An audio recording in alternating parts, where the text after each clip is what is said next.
નમસ્કાર, હું છું તમારી સાથે સંગાતી નીલમ દવે એકવાર ફરીથી એક ખૂબ જ સુંદર ઉત્તમ કલાકાર સાથે વાતચીત લઈને.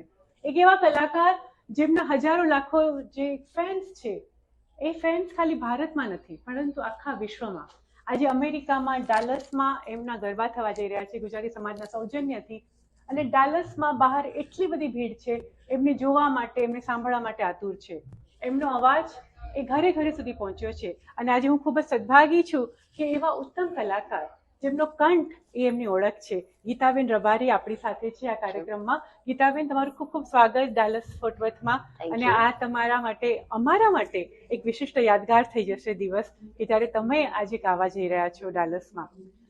સો ગીતાબેન, મેં કહ્યું તેમ તમારો જે કંઠ છે, તમારો અવાજ એ તમારી ઓળખ છે. સો નાનપણમાં એવી કઈ ક્ષણ હતી, એવું કયો દિવસ હતો કે તમને એમ થયું કે હું સંગીત માટે જ બનેલી છું? હું નાની હતી ત્યારથી મને ગાવાનો બહુ શોખ હતો. સ્કૂલમાં આપણે બધા સવારમાં પ્રાર્થના સભામાં ગાતા હતા, ઘરે આવ્યા પછી પણ કંઈક ને કંઈક ગાયા રાખવું.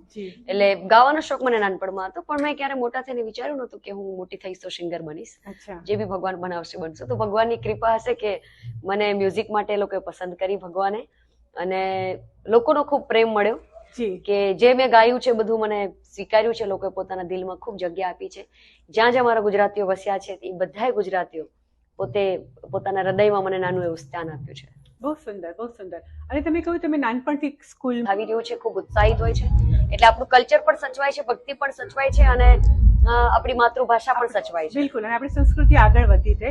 અને એ વાત ઉપર એક છેલ્લો સવાલ એ પૂછીશ કે તમારા અવાજના અમે બધા બહુ મોટા ફેન છીએ.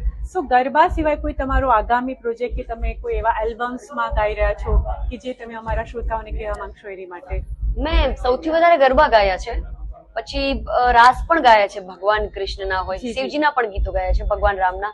એટલે દર વર્ષે હું બધા જ ગીતો મૂકું છું, પણ ગરબા લોકોને મારા કંઠે હું ગાઉં છું, લોકોને વધારે ગમે છે. એટલે બસ લોકો ગરબા સાંભળે છે તો હું ગાતી રહી.